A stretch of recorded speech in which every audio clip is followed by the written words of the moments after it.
தனலட்சுமி. நான் 3ஆம் வகுப்பு படிக்கின்றேன். நான் இப்போ உங்களுக்கு ஒரு குட்டி கதை சொல்ல போறேன். ஒரு ஊர்ல ஒரு ராஜா இருந்தாராம். அவரு ரொம்ப நல்லவரா, அவரு ரொம்ப எளிமையானவரா. ஒரு வாட்டி ராஜா நகர்வலம் வரும்போது சின்ன பசங்க ஆடு மாடு மேய்ச்சிக்கிட்டே இருந்தாங்களாம். அதை பார்த்த ராஜா வண்டியை நிறுத்த சொல்லி இறங்கி அவங்க கிட்ட போய், நீங்க ஏன் ஸ்கூலுக்கு போகல அப்படின்னு கேட்டாராம். அதுக்கு அந்த பசங்க பாவமா, இந்த வேலை செஞ்சாதான் எங்களுக்கு ஒரு வேலை சாப்பாடாச்சும் கிடைக்கும் அப்படின்னு ரொம்ப பாவமா சொன்னாங்களாம். அதை கேட்ட ராஜாவுக்கு மனசே உடஞ்சிருச்சான். மறுபடியும் வண்டியில ஏறி போயிட்டாராம் அரண்மனைக்கு.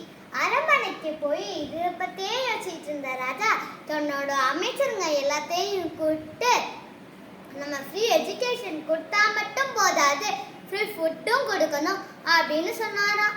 அதுக்கு எல்லா அமைச்சர்களும் ஃப்ரீ எஜுகேஷனோட ஃப்ரீ ஃபுட்டு கொடுத்தா நிறைய செலவாகுமே அப்படின்னு சொன்னாங்களாம். அதை கேட்ட ராஜா, நம்ம மற்ற செலவெல்லாம் குறைச்சிக்கலாம், ஆனால் ஃப்ரீ எஜுகேஷனோட ஃப்ரீ ஃபுட்டும் கொடுக்கணும். உங்களுக்கு அதையும் மீறி காசு தேவைப்பட்டுச்சுன்னா என்கிட்ட சொல்லுங்க, நான் பிச்சை எடுத்து கூட தரேன், பிச்சை எடுக்கிறதுக்கு கூட தயாரா இருக்கேன் அப்படின்னு ராஜா சொன்னாராம். அதை கேட்ட எல்லா அமைச்சர்களும் கண் கலங்கி இந்த திட்டத்தை செயல்படுத்துவோன்னு ஒத்துக்கிட்டாங்களாம். இப்போ ஃப்ரீ எஜுகேஷனோட ஃப்ரீ ஃபுட்டு கொடுத்ததுனால படிக்கிற பசங்களோட பர்சன்டேஜ் இன்னும் அதிகமானச்சான். அந்த ராஜா யார் தெரியுமா? நம்ம கல்வி கண் திறந்த கர்ம வீரர் காமராஜர் ஐயா தான். அந்த நாடு நம்ம தமிழ்நாடு தான்.